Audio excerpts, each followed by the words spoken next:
The governance that we need has to be flexible enough to keep up with the speed of technical developments in AI, and in some cases may need to anticipate them. So we have a really impressive group of panelists here to address many of these issues. I'll introduce them now and call on them in turn to make their interventions, after which there will be a few interventions from the floor, but I hope there will be time for questions from you, so please think of them already as the interventions are made. So we have Professor Effie Viana, who is Professor of Bioethics and Policy at ETH, and she will speak to where we're at with the use of AI for global health. We have Dr. Atul Gawande, Assistant Administrator for Global Health at the US Agency for International Development, who will speak next. We will then focus on the role that governments can play, and for this we are fortunate enough to have with us His Excellency Omar Sultan Al Olama, Minister of State for AI and Digital Economy and Remote Work Applications from United Arab Emirates. And Minister Olama is joining us virtually. Comments on the regulatory perspective will be provided by Mr. Marco Marcella, Director for Digital, EU for Health and Health Systems Modernization. And to provide us with the private sector perspective, we will hear from Dr. Karen De Salvo, Google's Chief Health Officer, and Professor Dr. Matthias Goyen, Chief Medical Officer at GE Healthcare. And they will share with us their thoughts on private-public partnerships. So without further ado, I'd like to invite Professor Viana to make her intervention. Thank you. Director General Dr. Tedros, esteemed co-panelists and participants, it is an honor to be here. There's clearly very little doubt that AI presents this tremendous opportunity for global health, and we have sensed this opportunity in the examples we've already heard, but also in the exponential increase of scientific publications reporting on the use of AI in a number of things, including drug development, for example, in the new classes, discovery of new classes of antibiotics, in screening aids with high predictive accuracy in the areas of cardiovascular diseases and tuberculosis, in outbreak surveillance, as well as in digital contact tracing in the recent COVID-19 pandemic. We've also sensed this opportunity in the 882 AI/ML-enabled medical devices that have already been approved by use from the US FDA, and in the increasing number of registered clinical trials, about 3,000 already, that are putting medical AI applications through rigorous testing to assess their safety and efficacy. Generative AI, yet another popular example, has opened a further world of possibilities for global health, with chatbots processing natural language prompts by healthcare providers or patients have given us hope for bridging capacity gaps in places where we lack sufficient numbers of healthcare providers and giving patients new ways to understand and manage their diseases, especially chronic diseases. The variety in these examples, including the ones we heard earlier, reflect the plurality in opportunities across the spectrum of healthcare and across the world, as well as the fact that AI is not one thing. It is a constellation of technologies which bring about different types of possibilities and challenges. But if this constellation of technologies is as promising as we all believe here, we seem to have a moral obligation to make it work for global health, which means we make it contribute towards improving the health coverage and enable sustainable and resilient healthcare systems. As AI developments come with blistering speed, we must ensure that they do not perpetuate and exacerbate existing asymmetries and inequities in access to healthcare. And in order to do that, I think we need to face some of the critical challenges that come with the AI developments. And at least 3 of them, I think, should take priority. First, even if this technology is so impressive, I'd like to reiterate in this room that we still have this obligation to first do no harm. This means establishing and agreeing as a global community on the technical standards that must be met and transparently reported in order to ensure that AI tools can be safely and reliably used in healthcare. Clinical validation of AI tools is our next frontier. But different types of tools will require different assessments. A prediction algorithm in the clinical care setting and a large language model, a chatbot used by patients, will need to be assessed differently. To be assessed, those who develop AI tools, not only those who use them, must be transparent about the data that were used to develop the models, their performance, and its known limitations. Such information can ensure that an evaluation of an AI tool measures its accuracy, reliability, fairness, robustness, and factuality. This will be essential for effective and responsible implementation of human-centric AI applications in diverse environments. Standards and rigorous assessments will also assist us in carefully puncturing the AI hype bubble and putting our resources and expectations to the opportunities that matter in achieving well-defined global health goals. My second point is about that obligation of doing no harm, not stopping there, but rather extending to doing the most good. This can be achieved through setting the right guardrails, it was mentioned already, for what we develop and how we use it. But these guardrails should be rooted in considerations of equity and justice. They must address the life cycle of the applications and should stretch back to data governance, addressing the perennial problem of health data access and quality. We're seeing today a proliferation of global initiatives to govern AI tech as a whole, as well as regulatory action in many jurisdictions and domain-specific areas such as health. WHO has led the way in some of these activities. These are laudable efforts, but will need global effort and collaboration to help countries build the right institutions that can carry forward the implementation of guidance and regulation. Third, it is about enabling human wisdom. Great tools are necessary, but not sufficient for successful global health outcomes. These AI tools are meant to be put in the hands of humans, healthcare practitioners, patients, administrators, payers around the world. Whether humans will accept them, rely on them, and meaningfully integrate them into healthcare systems is what will determine the global health outcomes. Our major challenge is how best to build these AI competencies in all users, not just increasing digital literacy. These competencies go beyond technical understanding and include building capacities for critical appraisal of medical AI and the understanding of the ethical and social implications of AI. These competencies should enable users to be partners, not to give them a false sense of empowerment when they are inevitably confronted with either no choice or with tools that they are not meeting appropriate standards. The challenge we must face is to enable humans across the value chain of health AI to become wiser, to assume responsibility for what they owe to society and to those who could benefit from AI, and ultimately to assume responsibility for reaching our collective goals. Thank you.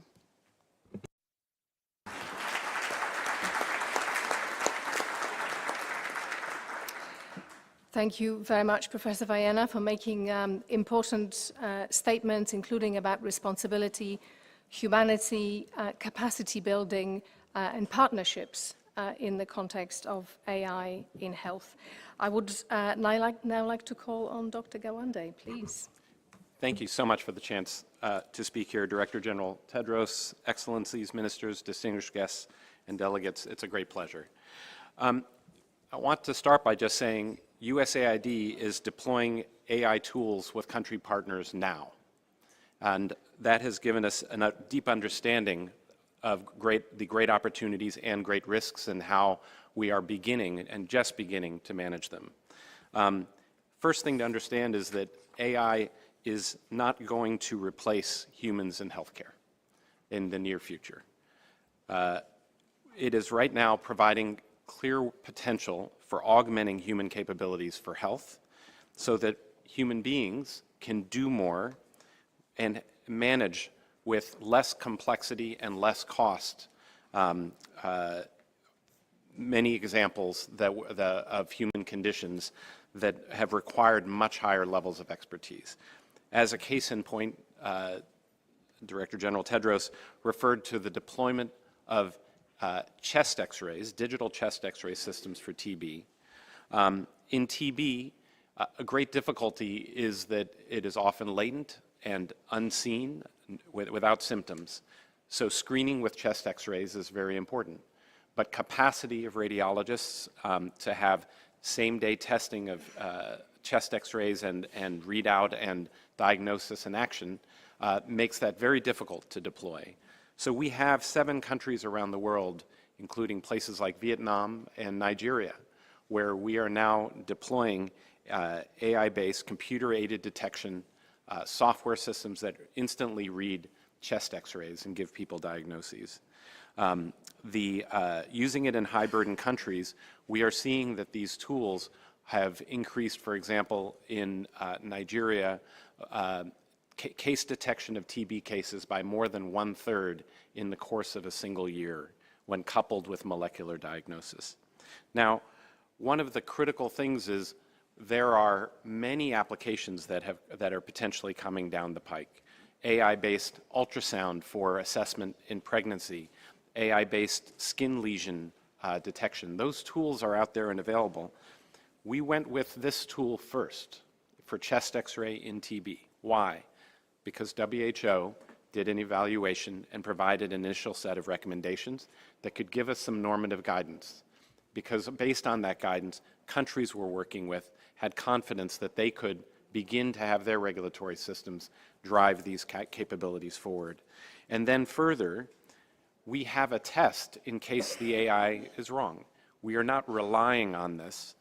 Coupled with a molecular testing capability for TB that can diagnose at the same time, we can confirm whether someone has TB or not, and then proceed to treatment and not base it solely on an AI reading for a chest x-ray. It gives us either a test or a human assessment that helps us proceed to the next use. There are other uses besides diagnostic interpretation. We know it could help reduce burden on healthcare workers. In Eswatini, we are supporting partners to explore use of generative AI in speech-to-text models to reduce their clinical documentation and monitoring and evaluation forms and reporting that they must do. The types of systems we're actively deploying at the Mass General Brigham, where I used to be employed before I came into the government. And we're seeing these systems move around the world, potentially in equitable ways. There are many, many more applications. The critical components of being able to address these needs are where USAID investments in the digital health space are going. We have long had a set of work around how to enable better digital solution use in countries. The critical architecture of systems for digital health are the same architectures that are required for use of AI tools. They're not fundamentally different. You have to have ways to identify people and connect their data between different kinds of data sets. You have to enable clinicians to access that data and use it, and then you have to ensure security and privacy in the process. Same with the AI tools, and then you have to ensure accuracy along the way. That has required more and more that countries have a digital strategy at a country level, and that strategy is overseen by a digital leader who can make sure that all of the components that have to be executed are being executed.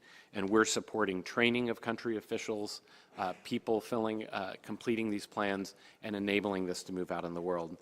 So my final point I'll just say is I'm seeing how these tools are deploying in the real world. There is great opportunity and there is great risks, but health is the space where we can demonstrate that the good will outpace the bad. Thank you.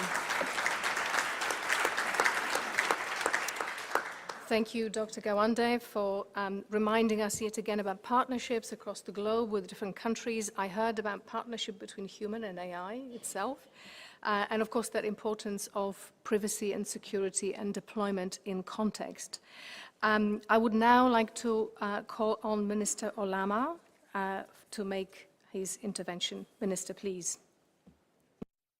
Thank you, Dr. Magdalena. Your Excellencies, distinguished guests, ladies and gentlemen, it's an absolute pleasure addressing the 77th World Health Assembly virtually today in this distinguished panel of global leaders and innovators. And I'd like to say that in most cases, whenever His Excellency Dr. Tedros speaks, I take notes because I'm reminded of the time that he was able to help us forecast what challenges are to come and opportunities in his speech in 2018, where he talked about being ready for future pandemics. I think his remarks on the importance of AI are just a testament to how much we need to focus on this technology and how much work is remaining for us to ensure that the significant breakthroughs of AI and the advancements that we're seeing are there to create the promising returns that are going to make the future better than the current day that we're living in. AI is already accelerating incredible domains in healthcare, such as drug discovery. It's revolutionizing medical imaging as well. It's personalizing treatment plans. It's improving the efficiency of the healthcare sector. And as a country, we are deeply committed to advancing AI in healthcare. Having hosted the Abu Dhabi Global Healthcare Week a few weeks earlier, we chose AI to be front and center of that gathering because we do believe that artificial intelligence is the most important technology in many of the aspects and the domains that we'll be working in as a government. Through my membership in the United Nations Secretary General's high-level advisory body on AI, I'm continually exploring how governments can work hand in hand with the private sector and the different communities to realize the full potential of AI in healthcare. And I'm involved as one of the chairs on the healthcare track more specifically. I'd like to say that the first thing that we're going to see over the course of the coming years is we're going to see centuries worth of change in the coming years. We're going to see artificial intelligence bring with it a lot of promise and as well a lot of peril for the governments that are not prepared to deal with both the opportunities and the risks that this technology will bring forward. There is a need for us to tackle and maybe try to overcome the ignorance issue that exists today within the decision-making processes within governments. We need to ensure that we understand what AI can do and cannot do. We need to understand where the promise is real and where it's a mirage. And we need to understand as well where a use is responsible and will bear fruit for the current generation and future generations, and where applications of AI might actually bear fruit for the short term, but might harm us in the long term.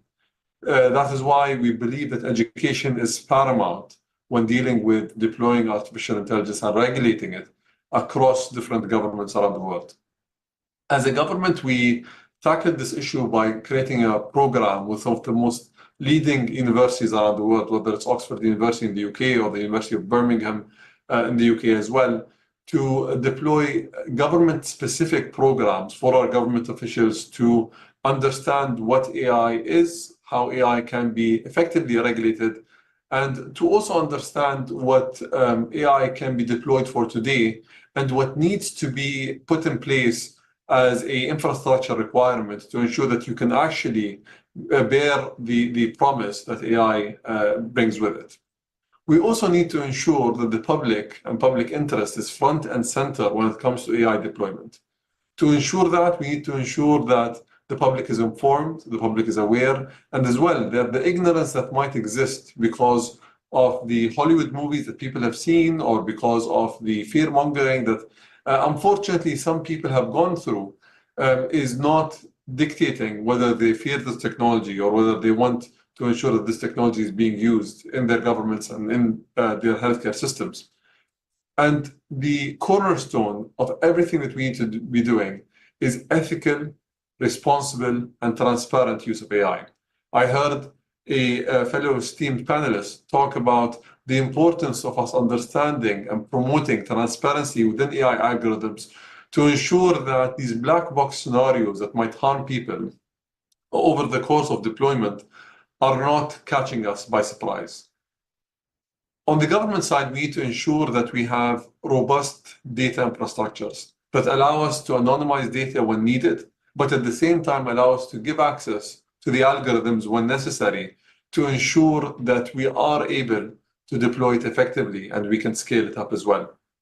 We need to also work together as a collective set of countries and companies as well, and involve the international organizations and bodies to put a standardized set of protocols for data management that ensure data integrity, that facilitate interoperability between health information systems, and that ensure as well that we're able to track, trace, and hopefully understand how AI is being used and how healthcare is being improved. We also need to ensure that our regulatory and legal frameworks are not leveraging on old systems to regulate new technologies. The long-term horizons in putting regulations and in ensuring that we're able to either restrict negative ramifications of the technology or accelerate positive ones need to be changed to fit this technology. We have never seen a technology move this fast in terms of adoption, in terms of use, and in terms of impact as well. We need to create continuous and efficient evaluation and monitoring frameworks to monitor AI systems and to ensure that they perform as expected and that they do not introduce new risks. Every single day that we delay this, there are risks that governments will face, different impacts of AI in different domains.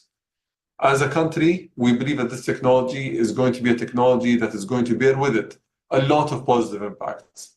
But we need to be leading the charge when it comes to ensuring that the gap of haves and have-nots and the gap between misuse and misuse are not becoming as big as they were in previous revolutions.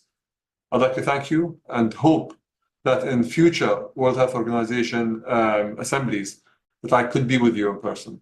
Thank you very much.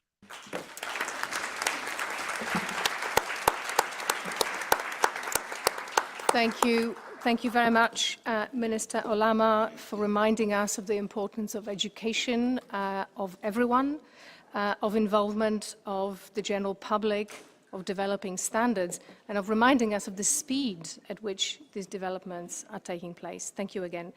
I would now like to call on Mr. Marco Marcella, please. Thank you, dear Director General. Dr. Tedros, dear fellow panelists, I'm also very delighted to participate today in this strategic roundtable and present the approach that we are taking at the European Union when it comes to devising regulation, but also other support activities for AI and AI in health care. I mean, only a few years ago, we were talking about AI, we were elaborating on its importance, and now it is becoming a reality as we hear today. And we all see the potential of AI. Now, we touched upon some of the technological developments that are bringing innovations to the table, but there are also aspects where AI can work, for instance, in relation to alleviating the financial burden that we have in healthcare. Essentially, we all agree that this may be a game changer for patients' care, from, as we heard, from diagnosis to treatment plans. Now, we also, I think that there is a wide agreement that in general, it is transformative as technology across the sectors that do refer to healthcare, including pharmaceutical and medical device. Now, it is equally important to make sure that our healthcare force it is prepared to take up this technology, the new technology. And so it is very important also because it will make sure that this new innovation, it is rendered in such a way that is accessible and inclusive, as we were discussing at the very beginning of this roundtable. Now, therefore, it is not just a matter of clinical practice in general, it is a matter of public health. Now, if we look at the examples we already mentioned, I think we also need to make other challenges when it comes to the adoption of that technologies, which relates to the integration of technologies in clinical practices, in healthcare settings in general, and the deployment and uptake of that technology. And there are challenges related to, for instance, integrations of AI and health data management systems, but also in making sure that that technology it is accepted, it is trusted in clinical practices. So how do we make that to happen? Well, the first step, and that is the approach that I would like to present today, is to make sure that we do have a conducive environment that is shaped through regulations, for instance, that does enable innovation, but it does also enable adoption. And for that reason, I think the first step is creating a clear set of rules that does promote, yes, innovation, but it does so safeguarding patient rights, safeguarding equity, and uptaking high ethical standards. Now, in the EU, we are currently building this environment based on European values and with the people at the heart of this development. Certainly, the first piece of regulation that is already there and is relevant for this discussion, it is the medical device regulation that ensures that clear rules for placing software into the market, securely into the market. But the second part of these enabling regulations that I would like to talk to you about, that is devising at European level, it is the European Health Data Space Regulation.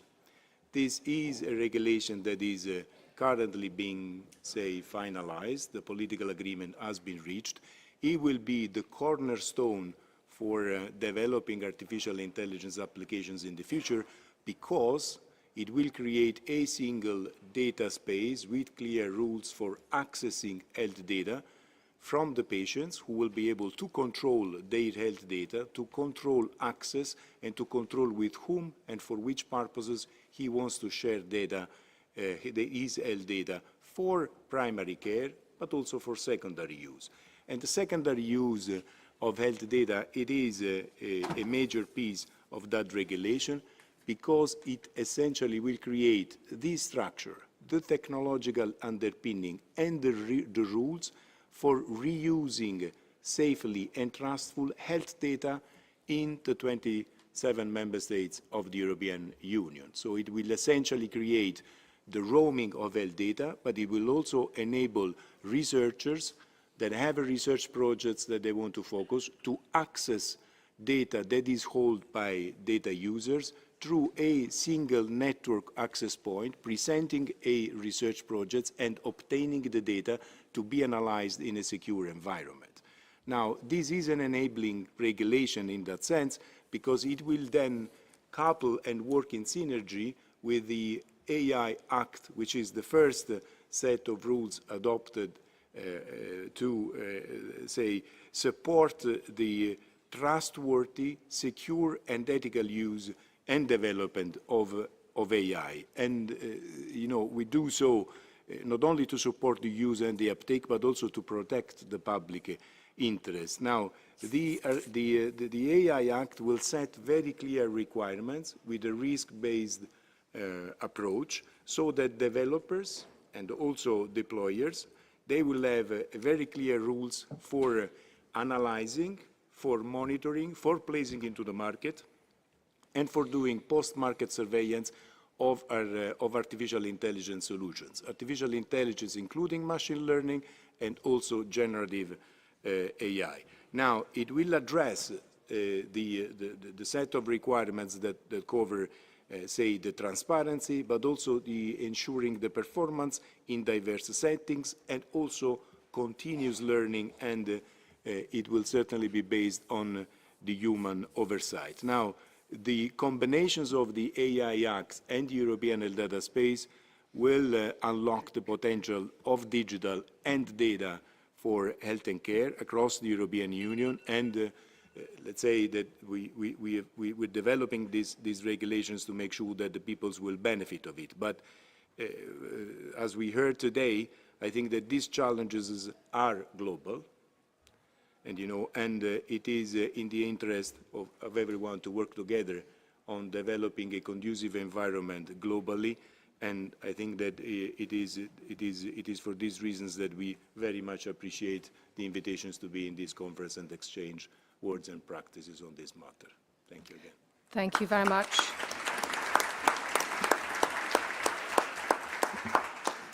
Thank you, Mr. Marcellin, for bringing the European examples and reminding us of the importance of the balance between innovation and adoption. I'd now like to call on Dr. Karen DeSalvo. Thank you, Dr. Skipper, and good afternoon, Director General Tedros, Excellencies, Honorable Ministers, distinguished delegates, and esteemed panelists.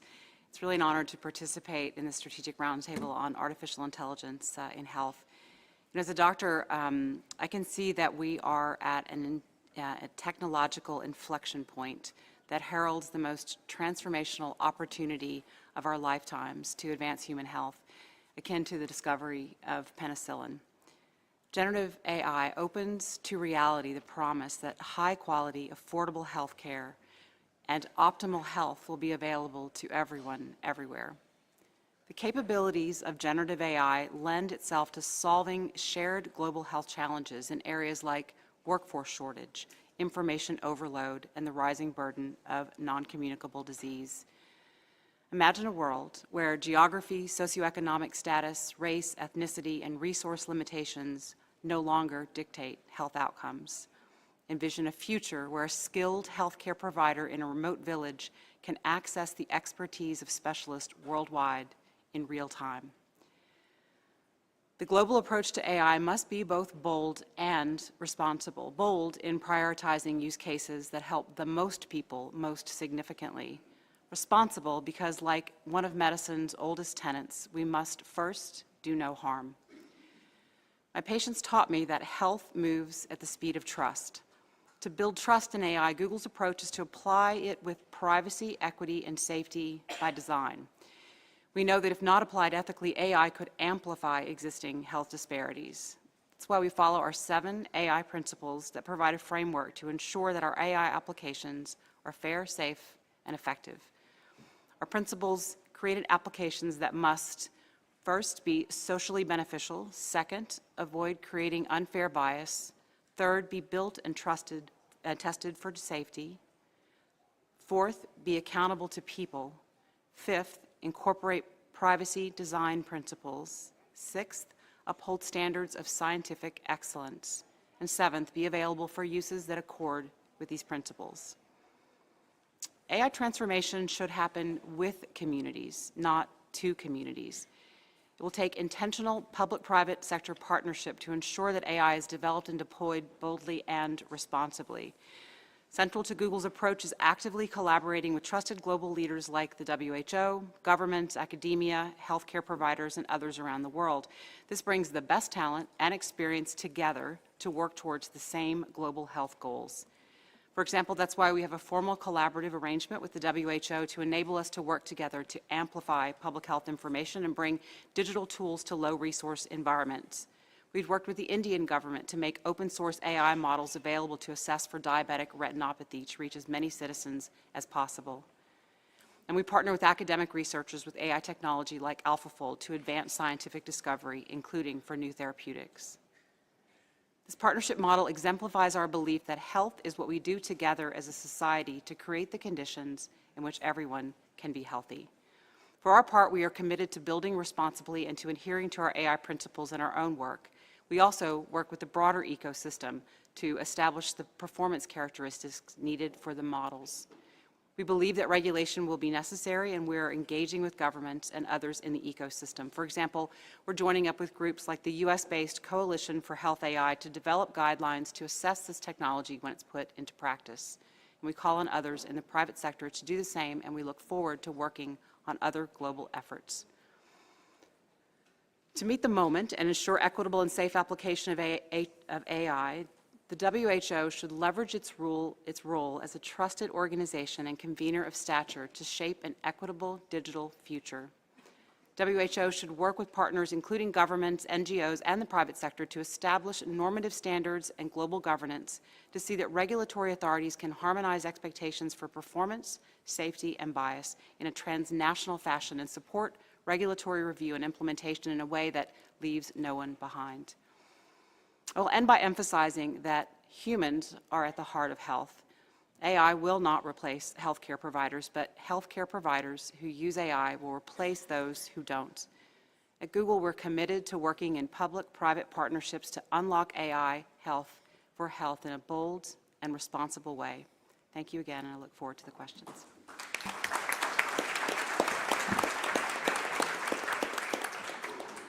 Thank you very much, Dr. DeSalvo, for reminding us again about the importance of trust, accountability, for bringing scientific excellence into the conversation, and yet again for referring to partnerships and the importance of co-creation. And now I'd like to call on Professor Goyen, please. Thank you, Magdalena, dear Director General, Dr. Tedros, dear ladies and gentlemen. It is my firm belief that public-private partnership can play a crucial role in the development and implementation of AI solutions to strengthen health systems. There are a couple of emerging trends that I see for AI in healthcare. First of all, precision care, doing the right thing at the right time for each and every patient. We need to focus on AI-driven personalized treatment plans based not only on the traditional radiology data, meaning data coming from the machines, the CT, the MR, the ultrasound, but also based on genetic, environmental, and lifestyle factors. 97% of all medical data that is generated is not used, goes directly to the archive. Let me repeat that. 97% of all healthcare data is not leveraged directly, goes to the archive. And we have to change that. And I'm pretty sure that public-private partnerships will be pivotal in integrating all these different kinds of data sets and developing a tailored interventional approach. Another point that is very important looking into the future is telehealth services. There is the need for enhanced AI tools for remote diagnostics and monitoring. They will require a collaboration between public health bodies and tech companies to ensure accessibility and integration with existing health systems. For example, in ultrasound, via guidance software, we enable non-expert healthcare workers to receive support by the AI that is integrated into the device so people know where to place the ultrasound probe on the patient to obtain good image quality. And this is very relevant for maternal and infant care, for abdominal exams, breast cancer, etc. And one of the key challenges is training of healthcare workers, if you see it on a global scale. And mobile handheld ultrasound, like this device here, could be in every community worker's pocket so that this person can do a focused ultrasound directly at point of care and could do checks, easy ultrasound checks. These small devices have built-in AI capabilities that enable the not so experienced user to make his or her diagnosis. And when you think of access to care, of course, these tools could dramatically, help to advance also some of the UN Sustainable Development Goals, such as improving maternal and infant care. We all know that healthcare is a business of trust. In healthcare, it is essential that AI systems are developed with ethical considerations at their core, prioritizing patient well-being and ensuring a robust data privacy and security measures. There will be a growing emphasis in the future, that is what I predict, on these ethical AI uses and secure data handling. And public and private sectors will need to collaborate on this topic to establish and enforce standards and regulations. I predict there will be more AI solutions tailored for global health challenges, with PPPs being crucial, addressing issues in low and middle income countries by combining public health expertise with private innovation. I think this could be a beautiful marriage. We at GE Healthcare are heavily investing in R&D for AI technologies, focusing on creating advanced diagnostic and therapeutic tools. We are leveraging partnerships globally with academic institutions, biotech companies, and healthcare systems to stay at the cutting edge. There is one point that is very close to my heart, being a radiologist, and this is the clinical integration. We need to develop AI tools that are easily integrated into the respective clinical workflows. The best AI is the one that is invisible, that is seamlessly integrated into the respective workflows. I think we at GE Healthcare have done everything right if the radiologist or clinician doesn't even know that AI is at work. AI is just doing the magic in the background. You could say AI is the physician's invisible friend helping them run faster. We at GE Healthcare aim to lead the transformation of healthcare through innovative AI solutions and strategic public-private partnerships, thereby helping to create a world where healthcare has no limits. Thank you.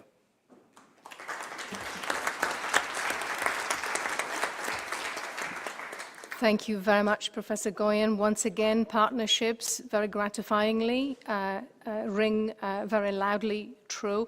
And thank you for focusing our attention on the opportunity for AI to help us fully harness health-related data to make better decisions in many different contexts, including in the context of remote diagnostics. And again, you alluded to what we started, what we mentioned at the start of the panel, and that's empowering of non-experts with AI-based tools.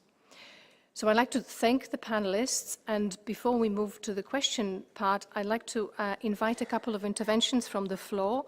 There is an intervention from Palau representation. May I call for that intervention first, please? Please. Thank you, Dr. Skipper. Good afternoon, Director General Dr. Tedros, Excellencies, Honorable Ministers, distinguished delegates, and ladies and gentlemen.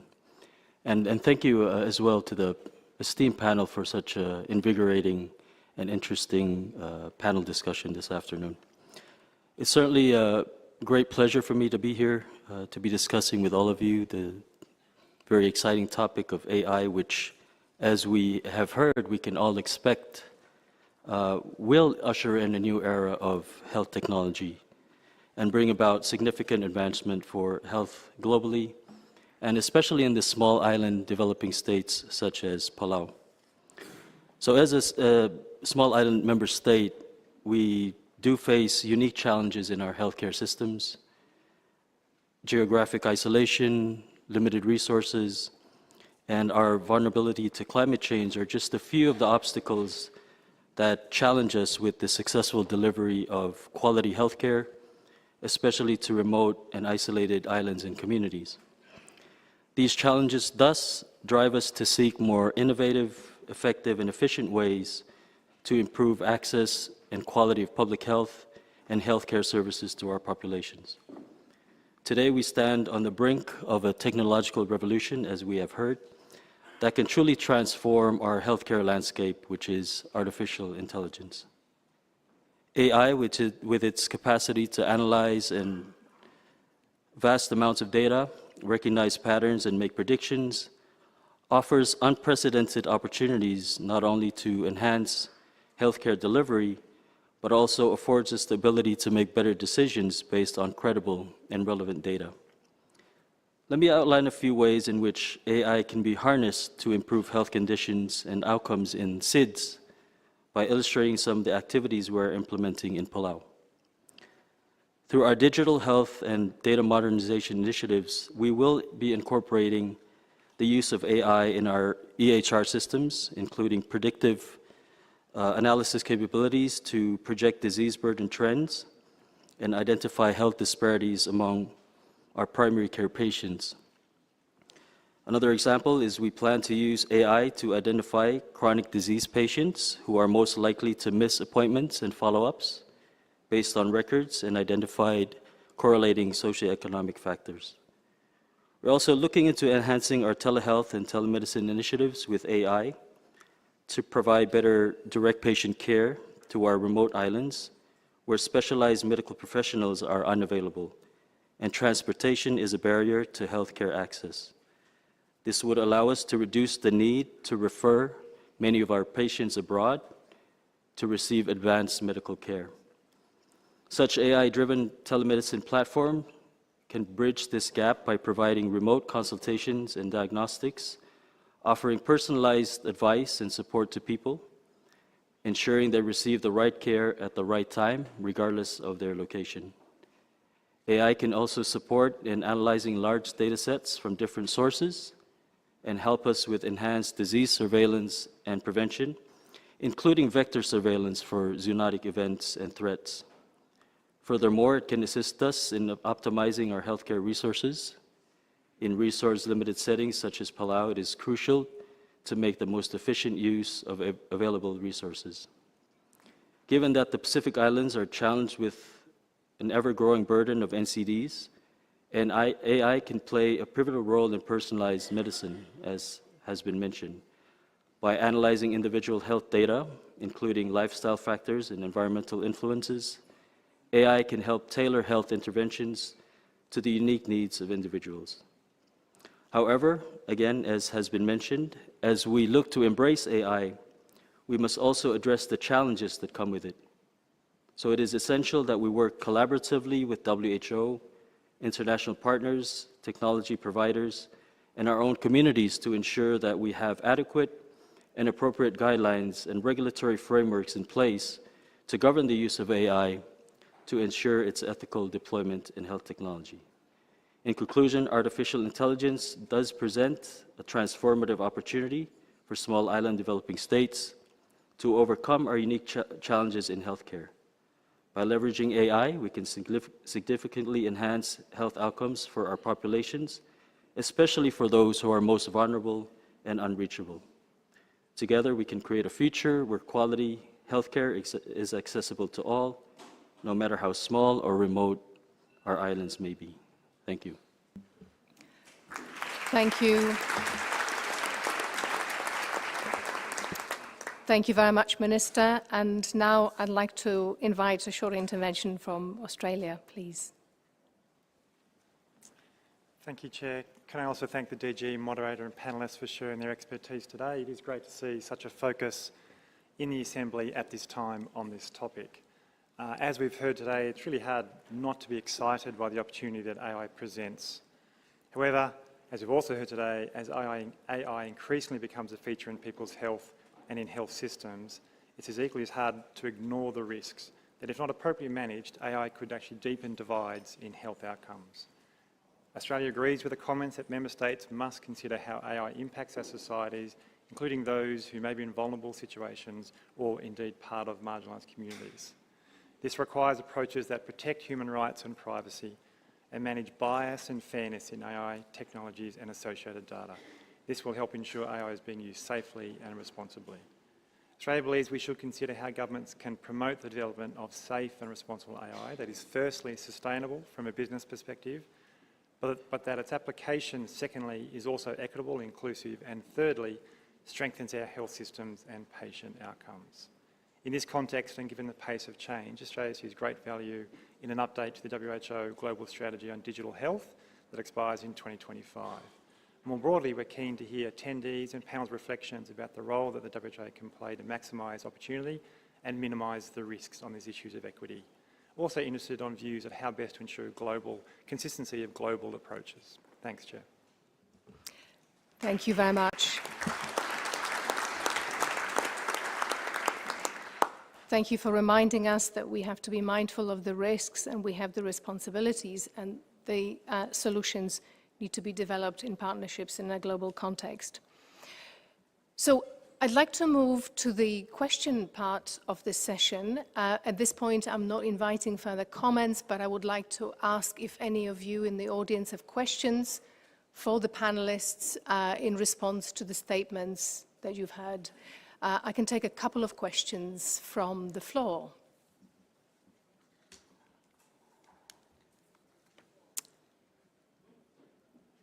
There is a question over there, please.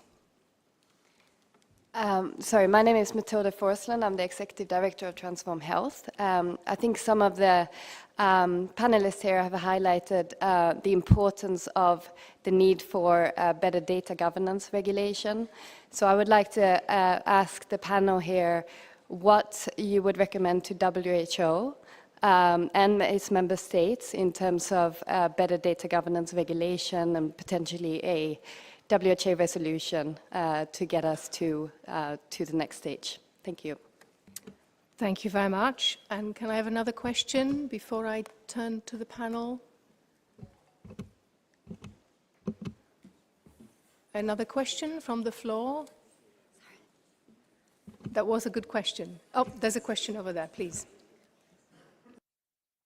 Nyssen, I'm a professor in medical informatics and representing the IFMBE biomedical engineers. I have a question for the panel about scientific excellence. We were taught that for scientific approval, you need known mechanisms, known data, reproducibility, and error margins. You must know the error margins of the device or of the software. The question is, are there new criteria to evaluate AI, or are these ones still valid? Thank you. Thank you very much. Two excellent questions. Please hold your question. I'm hoping to come back to you. I am going to direct the first question about data governance first to Professor Vallena, and then see if anyone else has any comments. Well, thank you for the question. It is a critical point, and I just wanted to also draw the attention to some of the work that WHA has already done in the regulation, in the ethics and governance, with the ethics and governance group for artificial intelligence, where we dedicated a whole section on the needs for data governance. Now, again, this is a first step, an important step, but I do think more needs to be done. That is at the level of guidance. Then there is at the level of implementation in the countries. And I think this is where we need to put our effort. There are some countries who are inevitably over the years have worked more on that, but there are so many countries, some might be surprise countries, that I think need to work very much on the data governance. So we do have the principles, but what we would need is support for the countries to go ahead with implementation of these governance approaches. Thank you very much. Anyone else from the panel would like to add anything on data governance? Please. Well, just to share, say, the experience that we're having in developing a framework, say, with a regulatory framework on, say, the European data space, I guess that the important part of that equation is to have that rules also in relation to the General Data Protection Regulations, that we do have a framework that generates trust in the citizens that will actually use and share the data in a confident way. So that is fundamental. So together with the safety and with the rights, say, to high-level protections of health, I think that basing the developments on fundamental rights, which includes privacy and data protection, is key for ensuring that trust. Thank you very much. Very important point. And the second question was about scientific excellence. Do we need to reimagine the criteria? Dr. De Salvo, you knew I was going to come to you because you mentioned scientific excellence. Thank you. And thank you for the question. It is one of the reasons that it's going to take, frankly, collaboration to begin to understand how to understand the performance of the models from a quality standpoint, and also what are the ways that we will assess and measure and track on areas like safety, but also bias. In the traditional models of AI that were straight shot, so they were built to do built for a purpose, and we had ways that we could measure all the things that you're describing. What is the area under the curve? How well will it perform at that task? This new generation of models can be pointed at new tasks that it's never seen before and attempt to undertake them. They also have multimodal capabilities.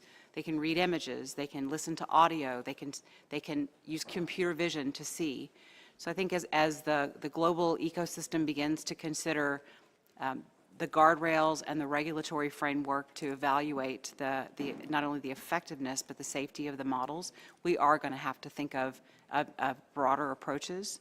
And it may very well be that, for example, we need to think about how we do assessments of health professionals, since they also have multimodal capabilities as they advance through the health ecosystem. But it is, in my estimation, one of the most important urgent things we all need to collectively work on, including with academia, because we will need research to underpin whether those decisions and measures are appropriate. Thank you very much. And if I may use prerogative of a chair as editor-in-chief of a scientific journal, scientific excellence, of course, is something I spend a great deal of my time thinking about. And one thing that strikes me, something that we don't consider sufficiently, is in many ways the criteria, as you described them, refer to experimental sciences. If you think about social sciences, those criteria have been rather different. So I think perhaps it's time to become more inclusive and collaborative in exchanging these definitions across disciplines as well, to help us develop criteria for scientific excellence in newly emerging disciplines such as AI and its capabilities. But excellent question. We do have time for the question. There was a question over there. Please go ahead.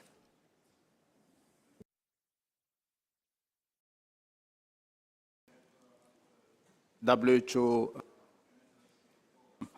I think the AI may be a tools that follow the same rules that garbage in, garbage out. So my comment is mainly related to how then we define the type of data that need to be collected so that at the end we have a better output that can support also decision making. There is the minister who just mentioned the issue of modeling, of also surveillance of disease, but all these may require a lot of work ahead to make sure that at least you clearly define the type of data that you need to collect, as well as also the process of analytic so that you can make a better use of it. So it's just a comment, and the panel can probably input it. Over. Thank you very much. Anyone would like to make a comment? How do we define the data? I can begin, and I very much appreciate you raising the question, because even in currently active AI models, it's a challenge. Many of the images, for example, that are publicly available for use for training the models are collected or captured in high-income countries in clinical environments from people of light skin or and don't represent the diversity of people around the world. An example of how we work with academia to build out data sets to better improve and inform AI models is some work we've done in dermatology, an effort called the Skin Data Set, and we're working with academic organizations in the United States, Stanford and Harvard, to build out better data in so it's more reflective of the global population and therefore can be more applicable and useful to populations around the world. It's going to take, again, collective effort for all of us to work together to see that we are more representative not only of data in, but of the scientists and developers who are creating models so that they can be most useful to people in the environment.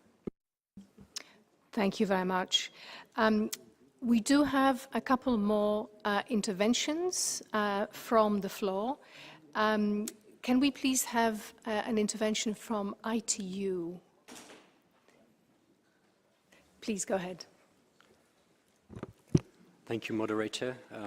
Director General Dr. Tedros, Excellencies, distinguished panelists. On behalf of the International Telecommunication Union, UN leader in digital technologies, I thank you for the opportunity to contribute to this timely roundtable. As some of you may know, this morning, just across the street, ITU, together with more than 40 UN partners, including WHO, opened this year's edition of the AI for Good Global Summit, an action-oriented platform promoting AI to advance climate, health, and other global development priorities. At the same event, 6 years ago, WHO and ITU jointly launched the AI for Health Focus Group, a concrete example for a partnership. This group published many reports and technical specifications, as well as some implementable code, covering ethical and regulatory guidelines, use cases, technical specifications on data acquisition and handling, as well as methodologies to benchmark machine learning models in the field of health. The momentum of this focus group is carried forward in the Global Initiative on AI for Health, launched in July last year and led by WHO, ITU, and WIPO, each bringing unique expertise and contributions to this initiative. At ITU, we believe that interdisciplinary collaboration among UN agencies with governments, private sector, civil society, and academia is a key enabler to governing AI for good. I would like to close by acknowledging again the strong collaboration between WHO and ITU on topics related to artificial intelligence and digital health. Thank you. Thank you very much. Thank you. This is clearly a very important topic. many questions, many potential comments and interventions. Time is not our friend. We're coming to the end of the session. But to close the session and summarize it for us, I'd like to invite Regional Director Dr. Saia Mau-Piukala to close the session for us. Please, the floor is yours.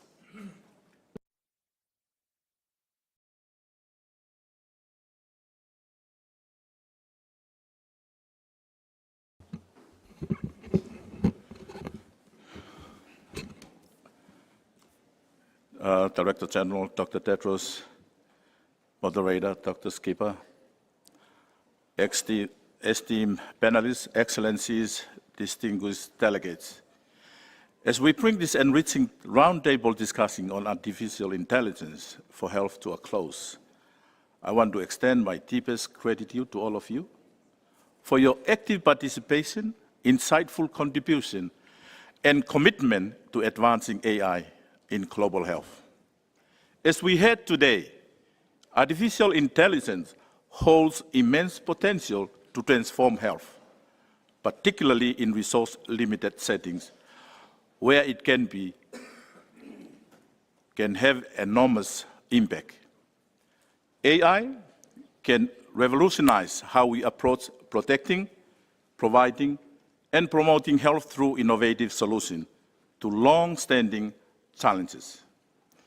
Alongside these opportunities comes significant challenges that must be addressed for the safe and responsible use and equitable access to AI. With the rapidly evolving digital health landscape in advanced areas, such as AI in many settings, capacity gaps keep widening among the health workforce and people. This gap needs to be bridged in order to leverage AI to its fullest potential. Remote and underserved populations are at risk for further disparities due to limited investment in such technologies, and this is exactly where AI could have greater impact. We must work to bridge the digital divide and ensure that no one is left behind in the AI revolution. Transparency and accountability in AI systems should be ensured. We need to develop standards and protocols to ensure that AI algorithms are transparent, unbiased, and subject to rigorous testing and validation. We need robust assessment mechanisms to ensure its safe and ethical use. The misuse of new and emerging technologies, such as AI, may accelerate the spread of misinformation and disinformation. In achieving these challenges while maximizing opportunities of AI for health, international cooperation and multi-stakeholder engagement are essential. Partnerships are key. Governments, private sector, academia, and civil society must work together to create a cohesive governance framework that supports innovation while safeguarding public health interest. WHO can play a pivotal role in coordinating these efforts, providing guidance and fostering partnership to ensure that AI serves as a force for good in global health. The Global Initiative on AI for Health, launched jointly by WHO, IDU, and WIPO, is a good example of such collaborative efforts. The GBW14 has been developed with the potential opportunities and risk of AI in mind. In the Western Pacific region, we are also incorporating this into our draft regional vision, weaving health for families, communities, and societies in the Western Pacific region, working together to improve health and well-being and save lives. We are also developing a new regional action framework on digital health, which will be considered at the regional committee later this year. The draft regional action plan will assist countries' journey of harnessing digital transformation towards people-centric health. WHO will be leveraging digital transformation and information system for better health.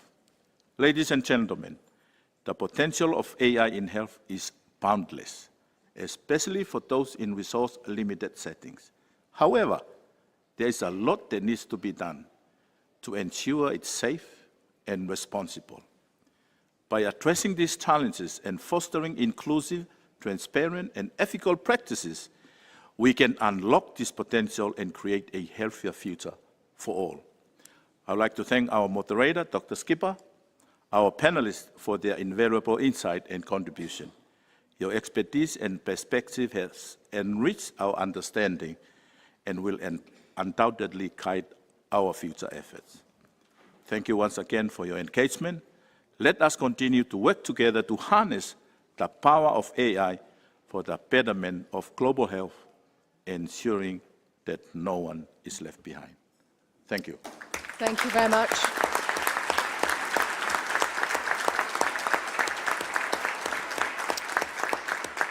Thank you very much for this terrific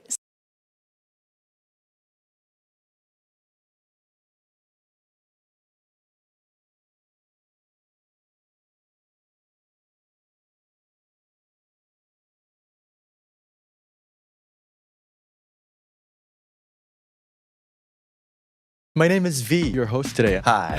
So this is how it feels, huh?